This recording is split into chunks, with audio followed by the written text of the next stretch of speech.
안녕하세요, 여러분. 오늘은 용서 두 번째 시간입니다.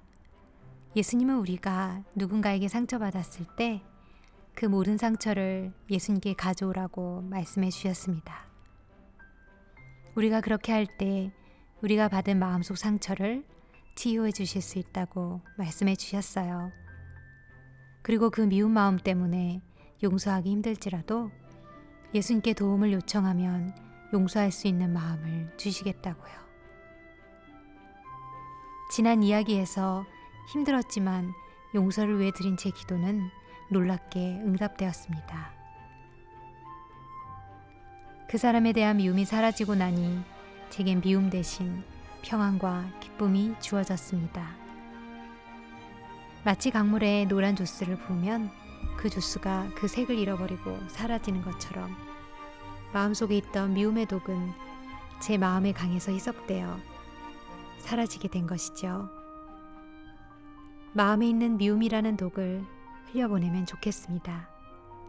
그래야 저희에게 평안과 쉼이 올 수 있으니까요. 저는 그날 있었던 일을 예수님께 말씀드렸습니다. 그러자 예수님께서는 이렇게 말씀해 주셨어요. 내가 너에게 알려주는 모든 것은 너를 위한 것이란다. 나는 항상 내 마음이 행복하길 바란단다. 잊지 말거라. 용서는 무엇보다 내 자신을 위한 것이라는 걸. 그리고 창세기 37장부터 40장을 펼쳐서 말씀을 시작하셨어요. 요셉은 의붓 형들에 의해서 애굽의 노예로 팔려가게 되었단다. 요셉은 도착한 애굽에서 바로 왕의 신하인 시위대장 보디발의 집에서 일하게 되었단다. 요셉은 정말 성실히 일하였고 보디발의 집에 있는 모든 것을 주관하게 되었지. 그렇게 성실하게 지내던 요셉에게 보디발의 아내가 자신을 겁간하고자 했다는 누명을 씌웠단다. 그러자 보디발은 요셉을 왕의 제수를 가두는 감옥에 가두었단다. 예수님, 요셉은 형들과 충성을 다했던 주인에게 마음 아픈 일을 겪게 되어서 얼마나 힘들었을까요? 그래, 하지만 요셉은 증오와 원망으로 그의 시간을 보내지 않았단다. 요셉은 가게 된 감옥에서도 성실히 일하였단다. 자신이 수종들던 관원장에게 관원장이 꾼 꿈의 의미를 해석해 주었단다. 그리고 그에게 부탁했지.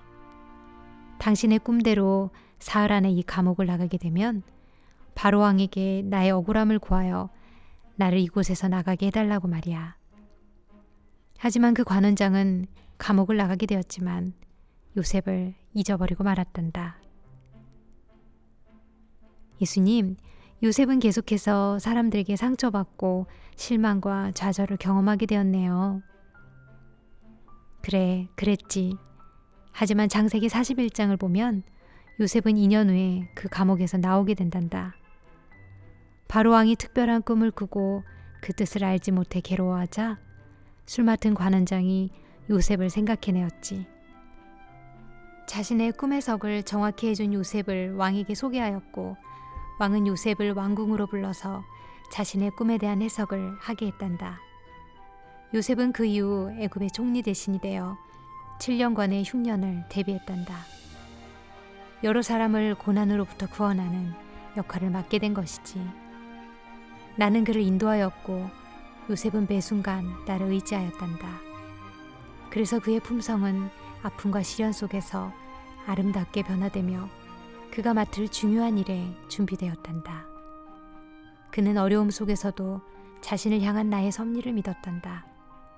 뿐만 아니라 요셉은 상처를 나에게 맡기고 자신에게 상처 준 사람들을 용서하였단다. 창세기 45장을 보면 요셉은 드디어 흉년이 들어 곡식을 사러 애굽에 온 형들을 만나게 되었지.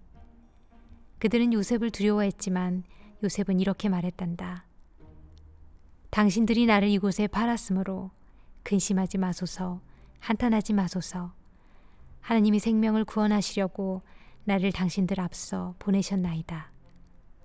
그런즉 나를 이곳에 보낸 자는 당신들이 아니오 하나님이시라.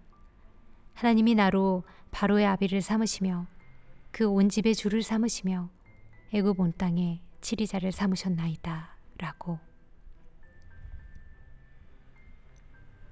예수님과의 대화는 이렇게 마쳐졌습니다. 여러분, 용서하라고 하셨던 예수님의 말씀은 우리를 위한 것이었습니다. 마음에 남긴 짐스러운 독소는 그 사람이 아닌 나의 마음을 병들게 하기 때문입니다. 누군가는 이런 말을 했다고 합니다. 용서하지 않는 것은 다른 사람이 죽기를 바라면서 독약은 자신이 마시는 것과 같다라고요. 여러분의 매일이 평안하고 행복하길 기도드리겠습니다. 청취해 주셔서 감사합니다.